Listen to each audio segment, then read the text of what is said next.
untuk memanfaatkan platform Merdeka Mengajar sebagai media pembelajaran untuk kurikulum Merdeka kali ini.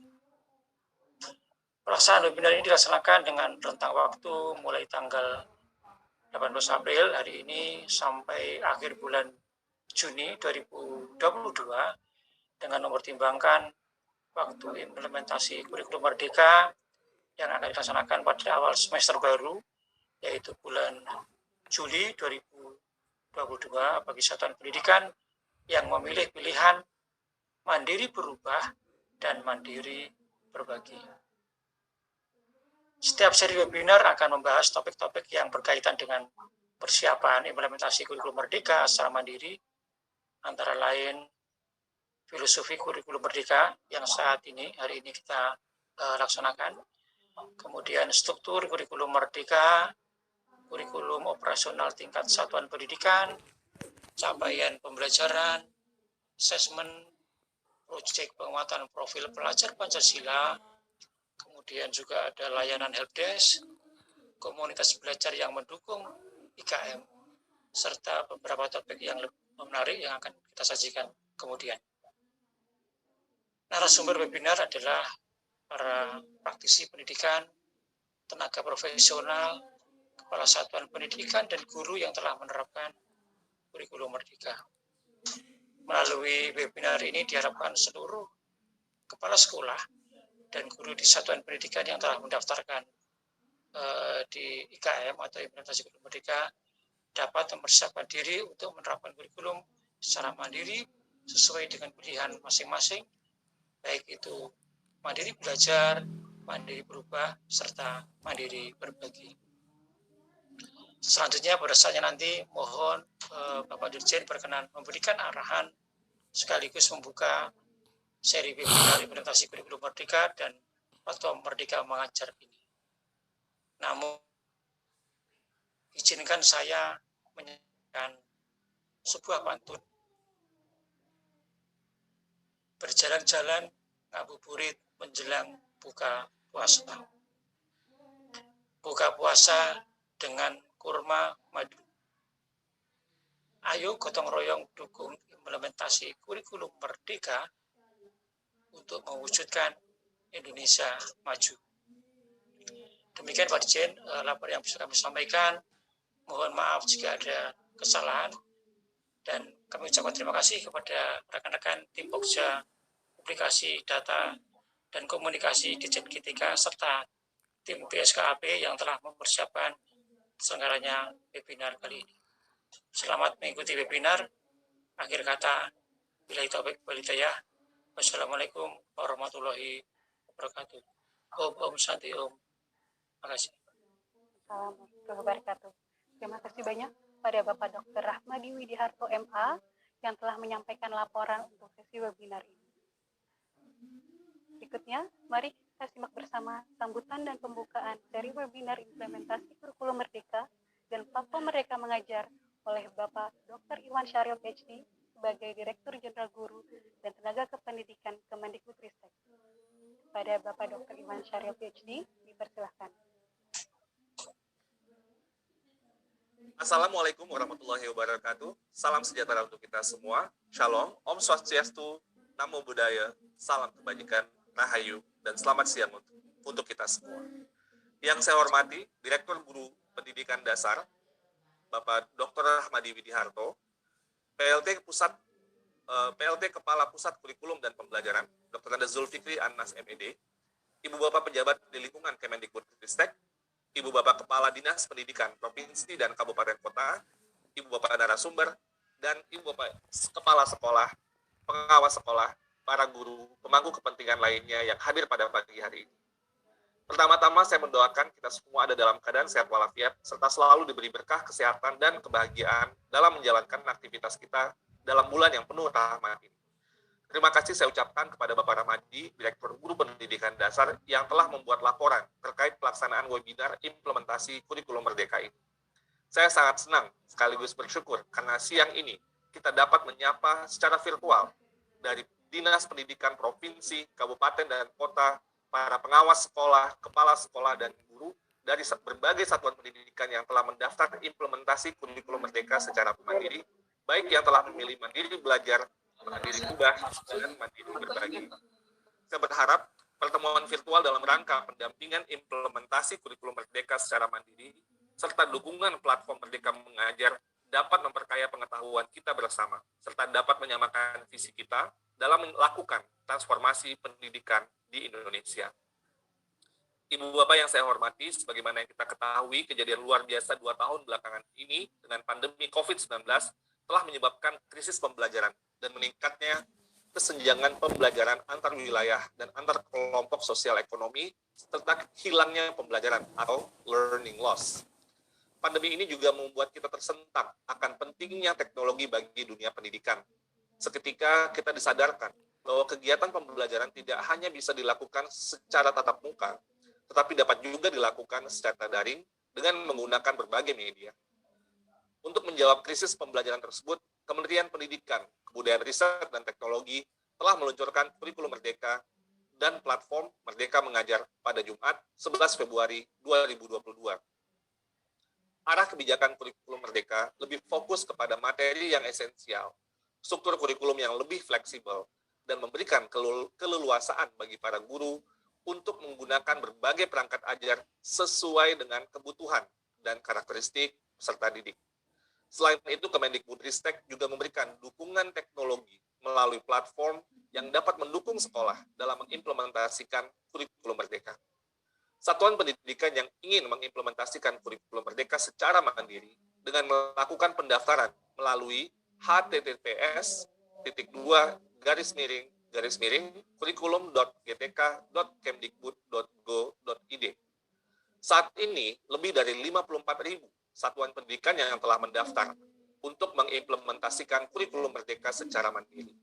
Kami mendapatkan umpan balik bahwa sekolah-sekolah memerlukan penguatan pemahaman tentang penerapan kurikulum merdeka dan pemanfaatan platform Merdeka Mengajar sesuai dengan jenjang masing-masing.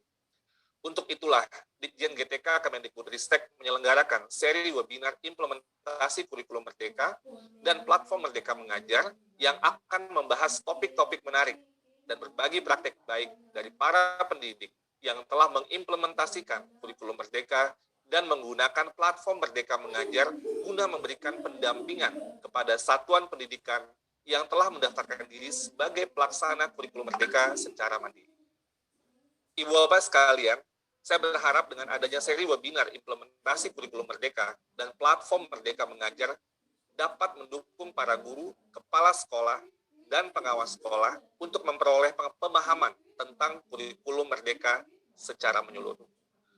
Untuk terus belajar dan saling berbagi antara sama guru, kepala sekolah, pengawas sekolah, dan seluruh pendidik adalah hal yang sangat penting dan harus menjalar di dalam diri guru masing-masing supaya untuk terus tumbuh menjadi seorang pembelajar sepanjang hayat dan mampu memberikan layanan yang terbaik bagi anak-anak didik tercinta.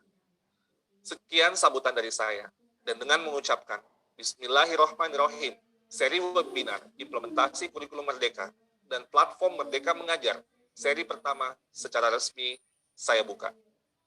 Semoga seri webinar implementasi kurikulum merdeka dan platform Merdeka Mengajar ini mampu menjadi media pembelajaran bagi ibu bapak untuk memahami dan nantinya dapat menerapkan kurikulum merdeka dengan baik di satuan pendidikan ibu bapak masing-masing. Dengan semangat, serentak bergerak, wujudkan merdeka belajar. Mari kita bersama-sama terus mendukung peserta didik untuk bermimpi dan menikmati masa pendidikannya dengan baik dan berkualitas dan bermakna. Saya hadiahkan 2 buah pantun demi memberikan semangat bagi kita semua dalam mewujudkan pendidikan Indonesia yang lebih baik. Bila ke pasar, jangan lupa membeli buah nangka. Nangka dikolak untuk dimakan saat buka puasa. Mari dukung implementasi kurikulum merdeka. Dengan bergotong royong, pasti kita akan bisa. Nangka dibelah dan hati-hatilah dengan getahnya. Ambil dagingnya, lalu bijinya dibuang, jangan. Terima kasih saya ucapkan pada ibu bapak semuanya. Tetaplah semangat, meskipun banyak tantangan. Terima kasih. Wassalamualaikum warahmatullahi wabarakatuh. Shalom. Om Santi Santi Santi Om Rahayu. Dalam rangka menjawab krisis pembelajaran karena meningkatnya kesenjangan pembelajaran antar wilayah dan antar kelompok sosial ekonomi serta hilangnya pembelajaran atau learning loss akibat pandemi COVID-19, Kementerian Pendidikan, Kebudayaan, Riset, dan Teknologi meluncurkan kurikulum Merdeka dan platform Merdeka Mengajar pada Jumat 11 Februari 2022. Arah kebijakan kurikulum Merdeka lebih fokus pada materi yang esensial, struktur kurikulum yang lebih fleksibel, dan memberikan keleluasaan bagi guru untuk menggunakan berbagai perangkat ajar sesuai kebutuhan dan karakteristik peserta didik. Ristek memberikan kesempatan bagi satuan pendidikan yang ingin mengimplementasikan kurikulum Merdeka secara mandiri dengan melakukan pendaftaran melalui kurikulum.gtk.kemdikbud.go.id. Saat ini lebih dari 56.000 satuan pendidikan telah mendaftar untuk mengimplementasikan kurikulum Merdeka secara mandiri. Untuk memberikan penguatan pemahaman tentang penerapan kurikulum Merdeka dan pemanfaatan platform Merdeka Mengajar sesuai dengan jenjang masing-masing, Ditjen GTK Kemendikbudristek menyelenggarakan seri webinar implementasi kurikulum Merdeka dan platform Merdeka Mengajar yang akan membahas topik-topik menarik dan berbagi praktik baik dari para pendidik yang telah mengimplementasikan kurikulum Merdeka dan menggunakan platform Merdeka Mengajar. Seri 1 Filosofi Kurikulum Merdeka. Seri 2 Struktur Kurikulum Merdeka.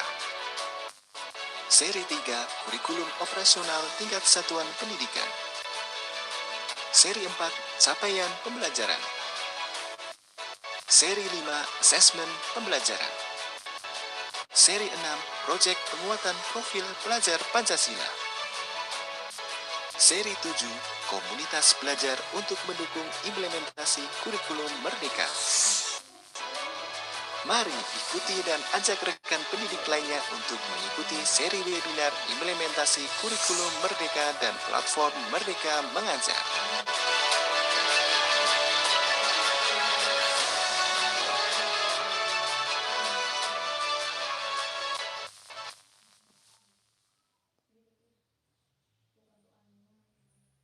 Sahabat GTK yang saya hormati, baik yang berada di webinar Zoom dan di kanal YouTube, seperti yang telah diketahui sebelumnya, kurikulum Merdeka merupakan salah satu opsi kurikulum yang dapat diterapkan oleh satuan pendidikan secara lebih luas, dimulai dari tahun ini.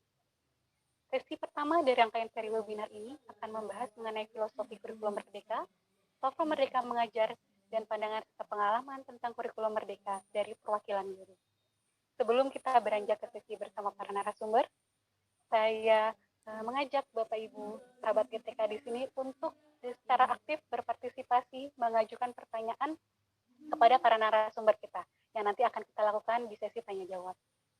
Dan sebelum saya juga memanggil para narasumber kita, mohon Bapak Ibu dapat mengunjungi tautan di bawah ini di http://kemdikbud.go.id Mentimeter 1. Nah, di sini ada beberapa pertanyaan yang Bapak Ibu dapat jawab, silakan berdasarkan pengetahuan yang Bapak Ibu miliki.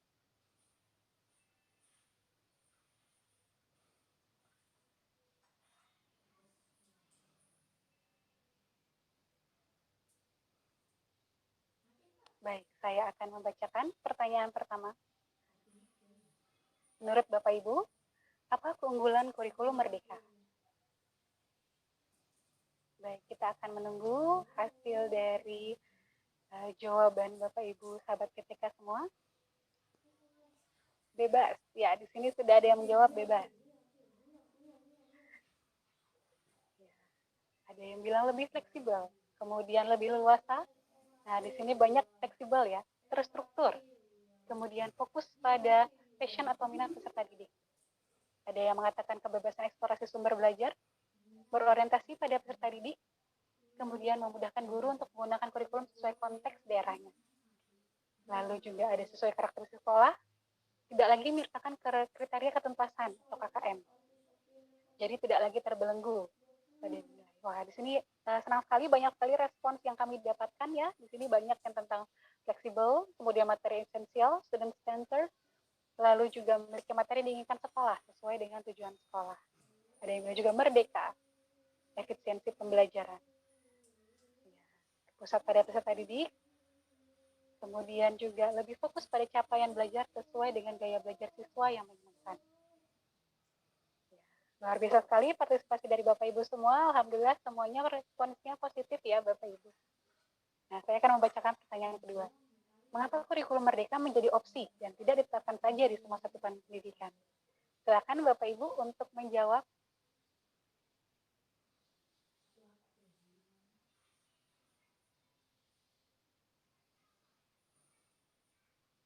Baik. Di sini ada jawaban, tiap sekolah beda karakternya. Karena masih baru, ada juga yang mengatakan sesuai dengan keadaan. Disesuaikan dengan kondisi sekolah, perlu adaptasi dari satuan pendidikan, karena karakteristik setiap sekolah yang berbeda, lalu juga sesuai dengan kebutuhan sekolahnya. Banyak yang mengatakan tentang sesuai kebutuhan sekolah ya, karena harus siap SDM dan infrastruktur sekolahnya. Ini juga ada yang menyebutkan. Kemudian, ya masih banyak respon yang kita lihat itu karena dari kesiapan sekolah juga ya Bapak Ibu. Sambil kita menunggu respon lain mungkin. Masing-masing sekolah mampu beradaptasi, ini saya juga menerima di kolom chat ya. Masih dalam tahap penyesuaian. Kemudian karena disesuaikan dengan wilayah, karena memberi kesempatan sekolah untuk beradaptasi sesuai dengan kondisi sekolah. Kemudian perlu adjustment, kebebasan untuk setiap satuan pendidikan seperti apa.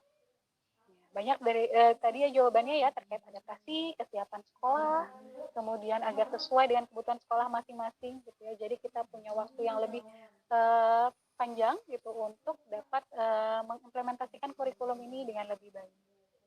Ya, ada juga yang mengatakan merdeka, lalu kembali lagi ke setiap sekolah berbeda, masih beradaptasi karena pemahaman yang belum merata. Nah, di sini ada jawaban seperti ini ya Bapak Ibu. Nah, mungkin dari seri webinar ini ya pemahaman ini akan dapat lebih merata.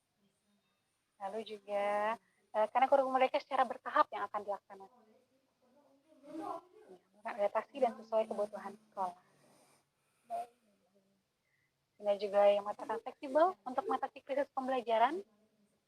Lalu ada disparitas mutu pendidikan di setiap satuan pendidikan.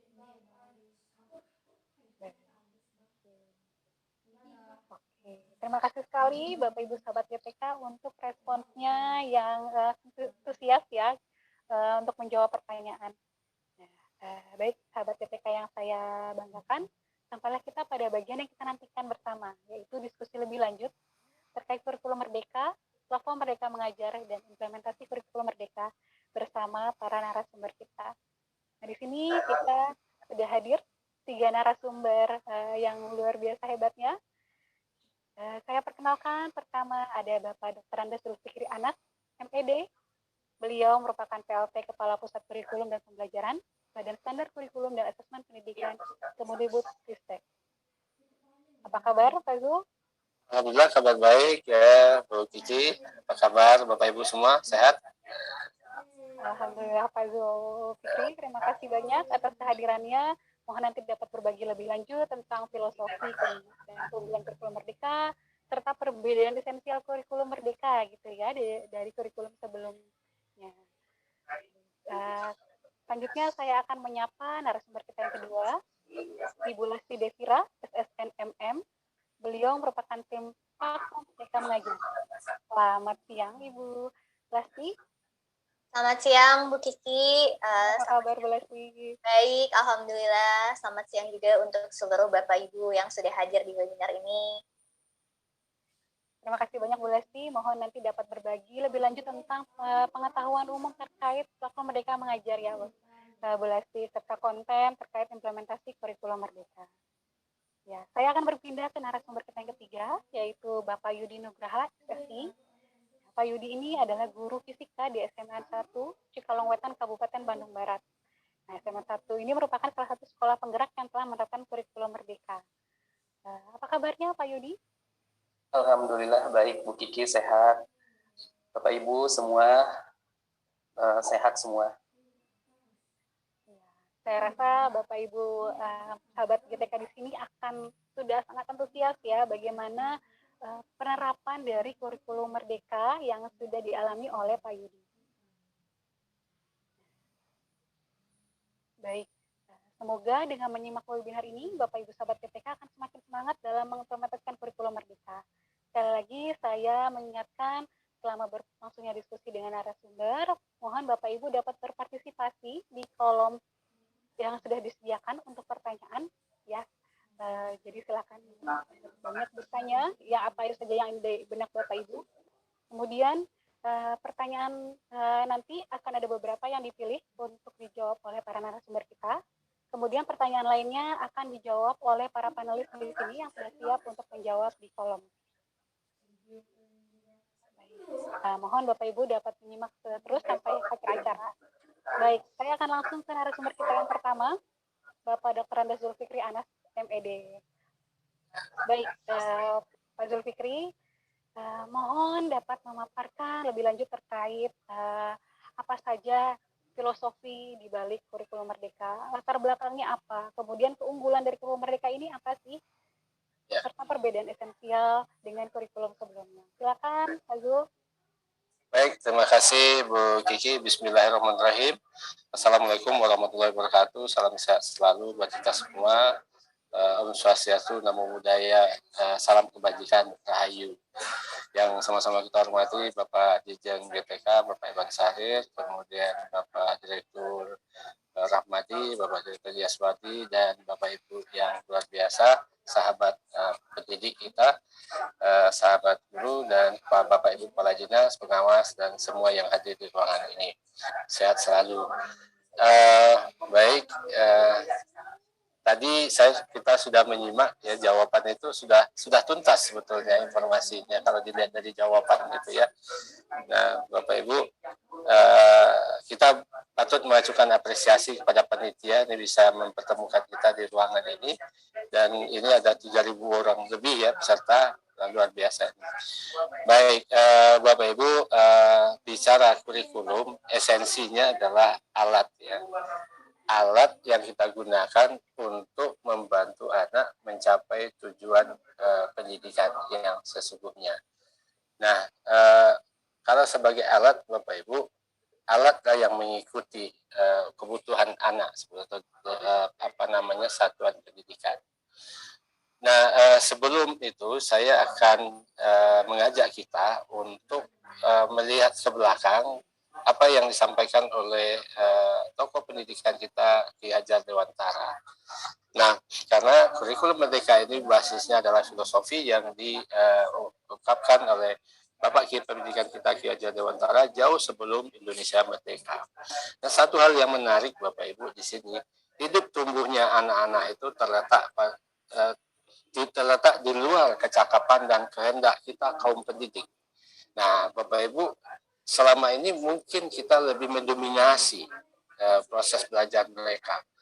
Dan ternyata anak-anak itu sebagai makhluk, sebagai manusia, sebagai benda hidup, teranglah hidup dan tumbuh menurut kodratnya sendiri. Berarti kehendak kodratnya itu tumbuh dan kembangnya. Nah, kekuatan kodrati yang ada pada anak-anak itu tiada lain ialah segala kekuatan dalam hidup batin dan hidup lahir anak-anak itu yang ada karena kodrat, lagi-lagi kodrat. Nah, terkait dengan itu, kemerdekaan dalam pendidikan hendaknya dikenakan terhadap caranya anak-anak berpikir. Jangan selalu dipelopori atau disuruh mengikuti buah pikiran orang lain. Nah, biarkanlah mereka mencari sendiri segala pengetahuan dengan cara dan pemikirannya sendiri. Nah, di sini Bapak Ibu, kalau kita sedikit ke belakang lagi, pengertian kurikulum itu sendiri adalah jalan sebetulnya. Jalan yang kita siapkan kepada setiap anak atau alat yang kita siapkan agar setiap anak itu bisa menemukan kodratnya, fitrahnya, potensi-potensi uniknya di dalam dirinya. Karena dialah yang bertanggung jawab secara penuh bagaimana mengembangkan potensi-potensi unik yang titipan ilahi yang dia terima sebelum lahir. Kita tahu Bapak Ibu, Tuhan itu tidak mengenal produk gagal. Jadi setiap anak itu memiliki keistimewaan yang luar biasa. Dan masing-masingnya unik dan berbeda. Dan seperti planet, masing-masingnya punya orbit masing-masing. Tidak ada satupun orbit di planet ini, di alam Kalsaraya ini, ditempati oleh dua planet yang berbeda. Karena Tuhan tidak ingin kita bertabrakan satu sama lain. Begitu juga dalam kehidupan manusia. Masing-masingnya punya ruang, punya tempat masing-masing. Dan ketika masing-masingnya menyadari tempatnya itu dan perbedaan masing-masing, disitulah terjadi saling kolaborasi satu sama lain. Nah, kurikulum Merdeka menyediakan layanan kepada setiap peserta didik agar masing-masing mereka sejak dini mengenali potensi-potensi uniknya yang merupakan bagian dari perjanjian dia dengan Sang Ilahi pada saat roh diterima di dalam rahim. Nah, jika kita keliru di dalam memberikan layanan, akibatnya mereka tidak menemukan fitrah uniknya itu, maka kita akan bertanggungjawaban semua di hadapan Ilahi. Untuk itu, Bapak Ibu, sekali lagi, mari kita mengenali anak itu sedini mungkin, seutuhnya anak itu, seperti apa pikirannya, apa kemampuannya, kemudian apa kebutuhannya. Jadi sebelum kita melakukan pembelajaran, menyusun perencanaan pembelajaran, kita terlebih dahulu mengenali mereka terlebih dahulu. Nah, bisa jadi Bapak Ibu di minggu-minggu pertama kita mulai pembelajaran itu fokus kepada pengenalan terhadap anak-anak. Bapak Ibu bisa melakukan berbagai cara untuk melakukan asesmen awal. Asesmen itu tidak harus tes, tapi yang paling penting bulan-bulan pertama itu Bapak Ibu akhirnya punya peta tentang kemampuan-kemampuan awal anak itu sebelum kita memulai pembelajaran. Nah, biasanya kalau Bapak Ibu mungkin lanjut lagi ke slide berikut ini. Nah, Bapak Ibu biasanya ini sebagai sebuah ilustrasi saja Bapak Ibu, ini luar biasa ya, kita ingin memotret mengapa kita harus melakukan kurikulum Merdeka. Ini sedikit menggambarkan latar belakangnya Bapak Ibu. Dulu, kalau kita menyusun perencanaan pembelajaran, kita hanya menganalisis materi kurikulum. Kemudian kita menetapkan langkah-langkah pembelajaran sampai detail, sampai per menit.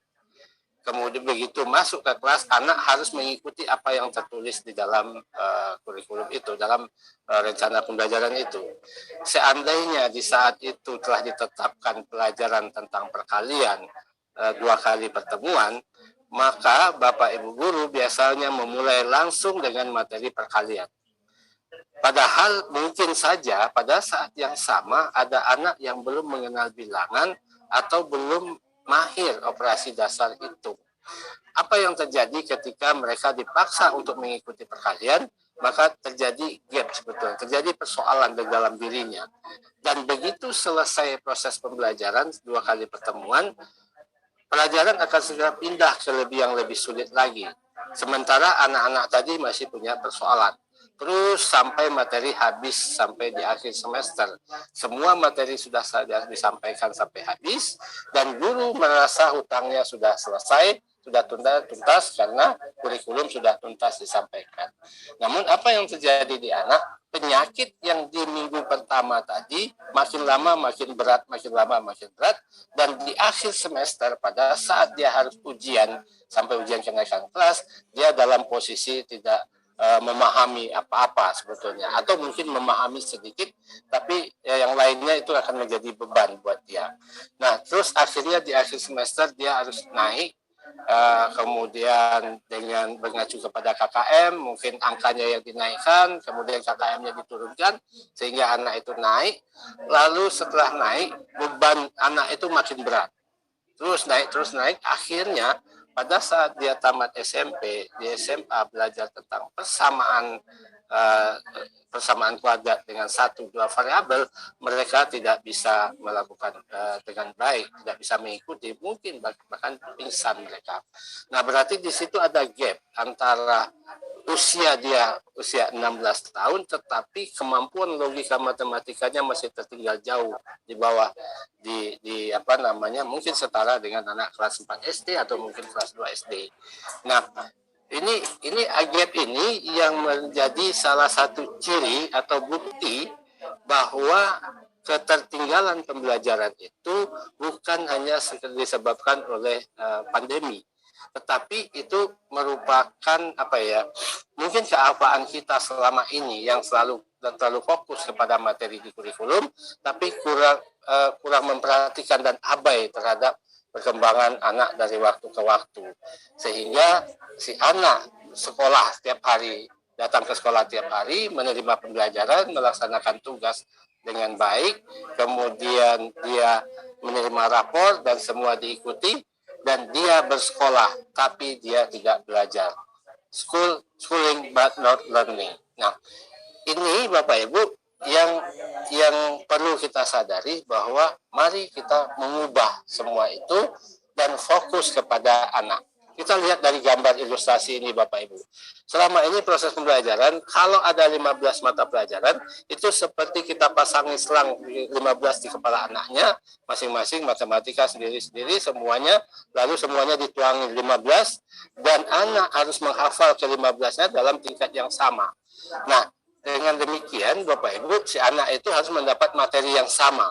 Dan kalau seandainya materinya disebut kotak, dan semuanya harus kotak, materi yang sama, dengan cara yang sama, kemudian ketika anak memiliki pemikiran-pemikiran yang berbeda, itu dipotong, kemudian lalu mereka diuji dengan cara yang sama, dan kalau ilustrasinya di sini ada memanjat pohon ujiannya, dan semua yang muridnya yang berbeda-beda itu harus diuji mampu memanjat pohon. Akhirnya sang gajah memaksakan diri memanjat pohon, kakinya patah, belalainya patah, potensi uniknya menjadi hilang. Kemudian kita juga mengukur kemampuan anak itu dengan capaian nilai rata-rata untuk semua mata pelajaran. Dan kita tahu secara kompetensi tidak akan ada manusianya yang kompetennya semua rata semua bidang. Nah, berarti ini memaksa anak untuk hanya mengejar angka dan menghafal materi, dan itu menyebabkan dia kehilangan jati diri. Kemudian mereka juga dipaksa untuk saling berlomba, saling mengalahkan untuk mencapai ranking 1, dan tempat ranking 1 itu hanya 1, diperebutkan oleh 30 anak, sehingga semangat untuk saling menjatuhkan itu jauh lebih dominan daripada saling berkolaborasi. Nah, bagi anak yang ranking bawah akan berusaha untuk mencapai ranking 1, dan begitu dia berhasil, dan tentu posisi ranking 1 itu yang dia gantikan adalah temannya yang tadi turun ke ranking 5. Bagi yang naik itu bahagia, bagi yang turun itu penderitaan. Nah, artinya kondisi seperti itu disadari atau tidak sadari, sengaja atau tidak sengaja, kita mengkondisikan anak untuk selalu berbahagia di atas penderitaan orang lain, dan kemudian kalau sudah dalam posisi di atas itu, dia pasti tidak mau mengasih kesempatan kepada teman-temannya untuk ini, dan dia tidak mau berbagi pada teman-temannya. Nah, kalau sudah begini Bapak Ibu, dan si anak itu bisa mencapai nilai tinggi dan membahagiakan orang dewasa, orang tuanya, namun batinnya menjerit, gitu kan. Nah, ini semacam proses, kalau tidak berlebihan kita katakan bahwa ini proses robotisasi manusia, gitu kan. Nah, proses ini sudah berlangsung sekian lama di kita. Nah, saatnya mari kita ubah pola-pola seperti ini, sehingga kita betul-betul menyadari bahwa anak-anak itu memiliki potensi yang berbeda-beda, dan mereka perlu diberikan layanan yang berbeda-beda sesuai dengan kemajuan-kemajuan belajarnya. Kemudian lanjut, satu slide berikut, Bapak Ibu, lanjut.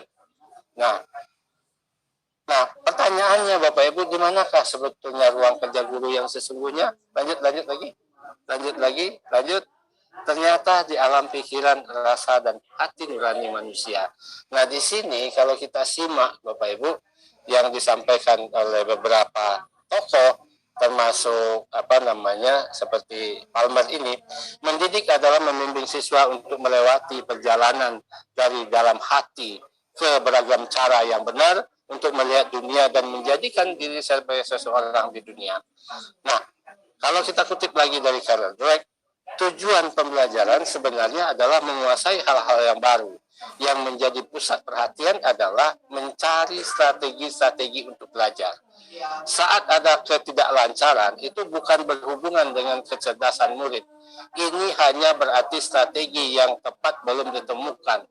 Untuk itu teruslah mencari.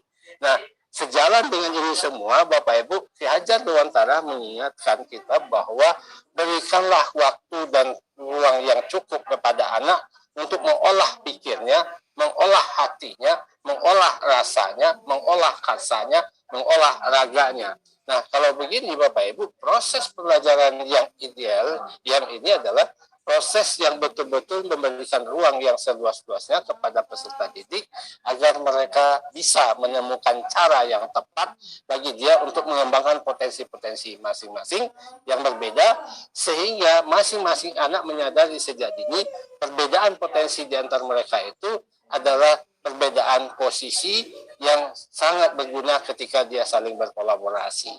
Misalnya satu anak yang jago matematika, yang satu jago bahasa, yang satu jago gambar, mereka bergabung mengikuti satu aktivitas, katakanlah misalnya tentang bagaimana mengolah sampah rumah tangga yang baik, yang jago matematika yang memberikan perhitungan-perhitungan yang matang kepada itu, dan yang jago bahasa mencoba menerjemahkan itu dengan bahasa yang mudah dipahami dan persuasif, dan jago yang menggambar, dia akan menggambar itu dengan baik, sehingga jadilah sebuah karya mereka bersama, saling menguatkan satu sama lain, sehingga di sini semangat berkolaborasi itu jauh lebih dominan daripada semangat saling menjatuhkan sebetulnya.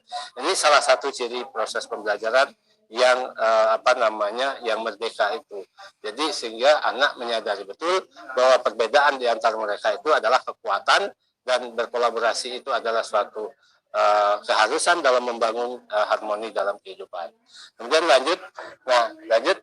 Nah, terkait dengan itu, Bapak Ibu, kurikulum merdeka ini memiliki beberapa keunggulan. Nah, pertama, lebih sederhana, mendalam, dan bermakna. Nah, kenapa lebih sederhana, Bapak Ibu? Karena selama ini keluhan guru adalah terlalu banyaknya materi, kemudian dia harus bekerja dengan waktu dan terburu-buru untuk menuntaskan materi, dan semuanya sudah dibagi per minggu, Bapak Ibu. Dan kalau dia tidak mengejar materi itu, maka dia merasa berhutang dan tugasnya belum selesai. Nah, agar guru tidak terburu-buru lagi mengejar materi yang banyak itu, maka kurikulum ini disederhanakan, diambil konsep-konsep materi-materi yang esensial, kemudian proses pembelajaran yang mendalam dan bermakna. Nah, seperti apa proses pembelajaran yang bermakna itu? Berikut saya akan coba contoh, salah satu contoh. Misalnya Bapak Ibu, ini pelajaran di kelas 1, pada akhir fase 1, anak itu belajar tentang bilangan, kemudian pada akhirnya mereka bisa mengurutkan, dan dia bisa menghubungkan kegiatan ini dengan kemampuan ini dengan berbagai kegiatan aktivitas dalam kehidupan sehari-hari. Nah, agar anak mampu mengurutkan bilangan, pertama dia harus mampu membedakan dulu, kemudian membedakan beda 1 dengan 2, kemudian membandingkan bagaimana 1 dan 2, kemudian melihat posisi, lalu kemudian mengurutkan, sehingga dia menyadari kalau urutan bilangan itu dari kecil dan besar harus 1, 2, 3, 4, 5, dan seterusnya. Tidak boleh ngacak. Nah, ini ada sebuah pesan moral sebetulnya, bahwa segala sesuatunya di dalam kehidupan itu ada prosedurnya, ada urutannya, ada sistemnya, ada tatanannya yang harus diikuti. Nah, kalau kita lakukan itu dengan baik, maka hidup kita akan menjadi lebih mudah. Nah, misalnya sebagai contoh, urutan itu tidak hanya berkaitan dengan jumlah, tapi juga berkaitan dengan ukuran. Misalnya si anak itu diminta menyusun buku-bukunya di rumah berdasarkan ukuran yang terkecil yang paling kiri, kemudian terus besar, kelihatan rapi. Begitu kelihatan rapi, nah mau mengambil buku akan susah dia. Kenapa susah? Karena ukuran buku itu kan tidak sama, kemudian judul yang sama, mungkin kelompok yang sama, letaknya bisa mencar-mencar, karena itu mengutamakan ukurannya saja. Akhirnya dia mikir, kalau gitu saya akan urutan berdasarkan urutan nama mata pelajaran. Akhirnya dia urutkan dengan 1 itu kelompok agama, 2 kelompok Pancasila, kemudian bahasa, kemudian ini. Nah, ternyata di situ dia menemukan satu makna, bahwa kalau kita melakukan sesuatu, mengatur sesuatu sesuai dengan urutan, dan kita lakukan itu dengan baik, maka hidup kita akan menjadi lebih mudah dan lebih membahagiakan. Nah, sampai itu tertanam di dalam pikiran dan hatinya, dan sehingga itu dibawa ke dalam kehidupan sehari-hari, dan begitu antri dari manapun antri, dia konsisten dengan urutan itu, gitu kan.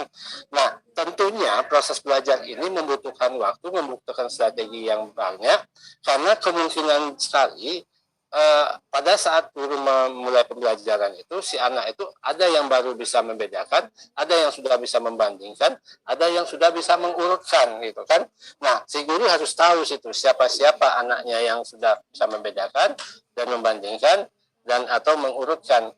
Nah, disitulah diperlukan asesmen awal untuk menentukan proses belajar awal anak itu seperti apa. Kalau memang di kelas itu ada anak yang baru bisa membedakan, kemudian ada anak yang sudah bisa membandingkan, ada anak sudah yang bisa mengurutkan, guru bisa men-setting proses pembelajaran, kemudian mungkin tugas-tugasnya juga bisa berbeda. Dan di situ akhirnya si anak, misalnya anak yang belum bisa membedakan ini bergabung dengan anak yang sudah bisa mengurutkan, bikin permainan, di situ terjadi transfer ilmu sesama teman-temannya, saling ini, sehingga anak itu tidak ada yang merasa rendah diri, tidak ada yang merasa superior. Kita itu sama satu tim, dan tanpa disadari mereka saling berbagi ilmu sebetulnya. Nah, tentu proses seperti ini, Bapak Ibu, tidak akan bisa dilakukan kalau target kita itu hanya penyampaian materi kurikulum sampai selesai. Nah, disinilah utamanya pentingnya mengenali anak sepenuhnya sejak dini. Kemudian berikut keunggulan yang kedua. Nah, dari gambaran tadi, dari proses belajar tadi yang berdasarkan kemampuan awal anak itu terjadilah proses belajar berdiferensiasi sesuai dengan kemampuan awal anak itu. Berikut lanjut. Nah, di sini Bapak Ibu, keunggulan yang kedua bahwa guru mengajar sesuai dengan capaian dan perkembangan peserta didik. Jadi guru tidak terburu-buru mengejar ketuntasan materi, tapi dia memberikan pelayanan sesuai capaian peserta didik saat itu. Jadi hari ini anak belum bisa mengurutkan bilangan, besok menjadi bisa. Sementara yang sudah bisa mengurutkan bisa berbagi dengan temannya, atau bisa dia mendapat tugas mandiri yang lebih yang lebih mendalam. Kemudian anak yang lain juga sesuai dengan kemampuannya masing-masing, sehingga semua anak itu merasa memiliki jalannya masing-masing, dan mereka merasa menikmati dunianya, dunia pendidikan, dan dia merasa didampingi oleh orang yang paham kebutuhannya dia. Nah, sehingga dengan demikian dia menikmati proses belajar itu. Dan kalau dia menikmati, segala kesulitan-kesulitan yang dia temui, dia itu menjadi tantangan yang dia senangi sebetulnya. Anak-anak itu senang tantangan sebetulnya, Bapak Ibu. Dan kemudian lanjut, keunggulan yang ketiga adalah Bapak Ibu, tadi sudah disinggung sebetulnya. Lanjut, keunggulan yang ketiga adalah lebih relevan dan interaktif. Nah, dengan contoh-contoh tadi, dengan ilustrasi tadi, dan belajar bermakna, otomatis belajar itu menjadi relevan dengan kebutuhan anak, relevan dengan kondisi daerah masing-masing, relevan dengan keberagaman potensi anak, dan si anak punya kesempatan untuk memperdalami dan mengeksplorasi isu-isu aktual, misalnya tentang lingkungan, tentang kesehatan, dan tentang berbagai hal gitu kan.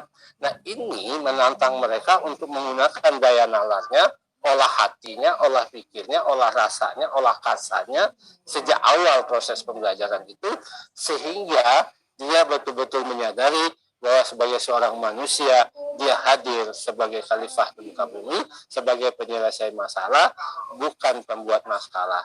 Dan dengan demikian Bapak Ibu, pada saat mereka itu bersama-sama berkolaborasi, mereka menyadari bahwa perbedaan satu sama lain adalah kekuatan untuk saling berkolaborasi. Bagaimana kalau terjadi konflik di antara mereka, bagaimana dia menyelesaikan konflik itu dengan baik, karena dan pengalaman seperti itu akan mematangkan proses berpikirnya dia, dan itulah profil pelajar Pancasila sebetulnya. Nah, jika seandainya proses yang tadi itu berjalan dengan baik, Bapak Ibu, nah apa yang kita harapkan dari anak-anak kita itu akan tercapai by design, bukan by accident gitu kan. Jadi untuk itu Bapak Ibu, disinilah pentingnya bagi kita memahami apa esensi dari kurikulum merdeka itu. Nah, antara lain tadi akan saya tekankan bahwa kurikulum merdeka itu adalah memberikan ruang yang seluas-luasnya kepada anak untuk mengeksplor potensi unik mereka, dan kita hadir sebagai yang menemani mereka, memfasilitasi mereka, dan mendorong mereka, memotivasi mereka sehingga setiap anak di kelas itu menjadi sang juara di bidangnya masing-masing. Dan muncullah ini. Nah, kemudian Bapak Ibu, karena ini berkaitan dengan mindset, pola pikir, dan budaya belajar yang selama ini yang kita alami, dan ini menuntut perubahan mindset, perubahan pola pikir kita. Dan ini tentunya tidak mudah. Dan untuk itu, Bapak Ibu, yang pertama kali yang harus kita sadari bahwa selama ini kita punya persoalan dalam dunia pendidikan, kurikulum tuntas 100%, tapi kemampuan anak tidak bisa mengikuti sesuai dengan sejalan dengan kurikulum itu. Kenapa? Karena kita lebih berfokus kepada tuntasnya penyampaian materi dan sebagainya. Nah, pola-pola itu kan sudah sekian lama hidup di kita. Nah, untuk itu, untuk melakukan perubahan ini, kita tidak mau mengulangi kesalahan yang lama, mewajibkan semua sekolah, paham tidak paham harus melaksanakan, mengerti tidak mengerti harus melaksanakan, dan sehingga muncul anggapan bahwa sekolah ini adalah pelaksana dari aturan pemerintah. Kita tidak ingin seperti itu. Kita ingin satuan pendidikan paham betul, semua warga di satu pendidikan paham betul apa yang akan dilakukan. Untuk itu, ya di masa-masa 2 tahun ke depan ini adalah masa-masa untuk memahami dan untuk merefleksi, sehingga Bapak Ibu kita menghimbau masing-masing satuan pendidikan sebelum melaksanakan pahami dulu. Makanya tidak wajib, pahami dulu. Jadi